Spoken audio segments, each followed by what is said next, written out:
Hi Booktube, it's Amy. I'm here for my Friday reads, and last weekend I dipped into a number of books, one of them being Paris Interzone by James Campbell, and it's the third Friday reads in a row that I brought up Paris Interzone.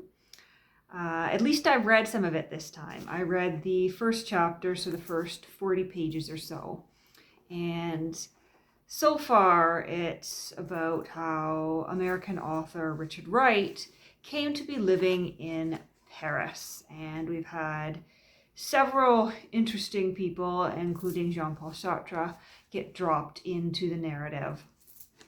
And the next chapter here is called We Are Outlaw, so that should be interesting to read as well. And this is one that I had picked up in Kingston back in February, because of my love of reading about intellectuals and writers in Paris.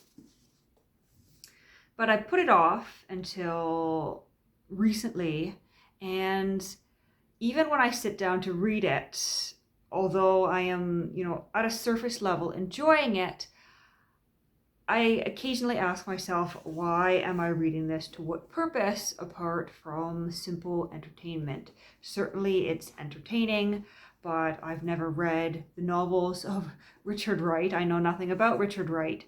I picked this up solely on the fact that the setting is Paris, which isn't necessarily a bad thing, but as I mentioned in the video I posted yesterday about reading in 2021, I would like to focus my reading more and read with purpose. So I think I am going to finish this book, but it's going to be one of the last books that I pick up without fully understanding why I'm picking it up. So I've sort of formulated myself a few questions to ask myself when I am thinking of reading a book. So for instance, my boss's boss gave a presentation when she joined the team describing how she would like to be briefed. And she suggested that when people come to her, they be prepared to answer 3 questions. Why, so what, and now what? And I think that general idea can be transferred into my approach to reading. So when I pick up a book, Balzac, for instance, when I pick up Balzac, I ask myself, why? Why am I reading this? And then I ask myself, so what? Like, what do I do with that desire to read it? What is the reason behind the answer to why? And then I ask myself, now what? So when I'm beginning a book, the now what would be sort of the idea of, when I finish this book, what will I do then? What will I do with the information? What is the outcome of me reading that book? And that's getting, very granular, but it's an approach I think I want to try. And so when I pick up Honoré de Balzac and ask myself, why am I reading Balzac? The obvious answer is, well, I like Balzac, he's entertaining. But I might also say, well, the reason I'm reading Balzac is because last June I impulsively, or not so impulsively, because it was an impulsive act that I'd been thinking about for a while. I impulsively purchased a 25-volume complete set of Balzac for $200. And so that would be part of my motivation for reading it. On the other hand, I might say I'm reading Balzac because he's a classic, because he's considered one of the founders of realism in Europe, because he was one of the first realist writers to portray characters in human ways, flaws and all.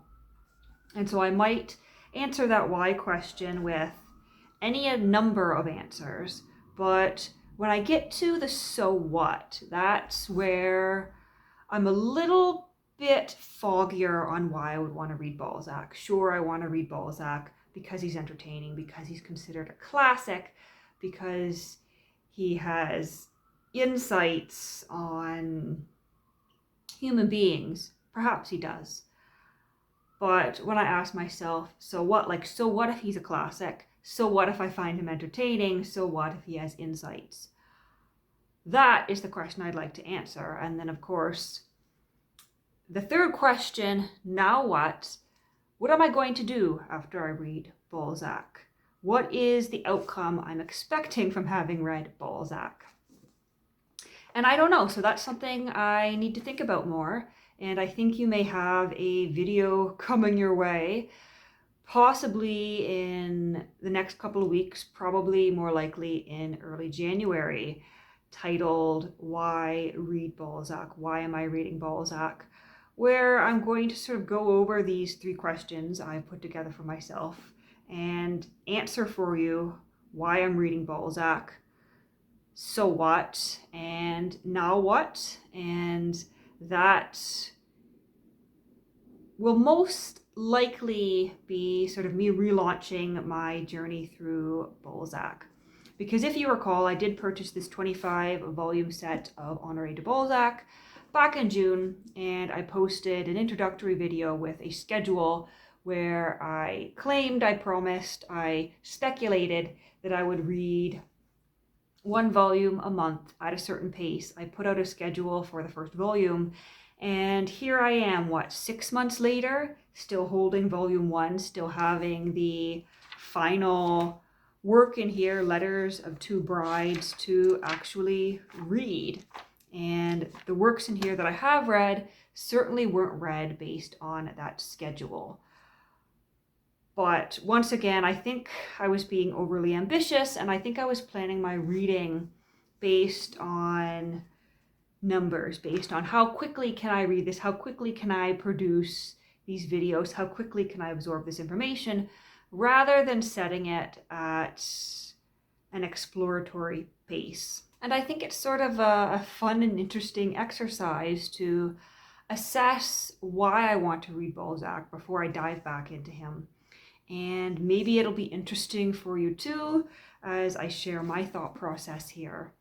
And that is more or less my plan for the coming week. I'm going to finish up Paris Interzone and do some thinking about my motivations for reading Balzac, and perhaps dip back into the Balzac. And I do have Christmas holidays scheduled for a week from now. Still don't know entirely whether I'm going anywhere for those holidays. If I do, it will just be me joining my parents' household for about 10 days. I think I'm fairly comfortable traveling to do that, but we'll see. Either way, I'm going to have about 10 days off with plenty of reading time, and depending on where I am, I'll film or I won't film, but it's pretty possible that this might be my last video for a little while as we head into these holidays. So do let me know what you've been reading in the comments down below, and I hope you have a wonderful Friday.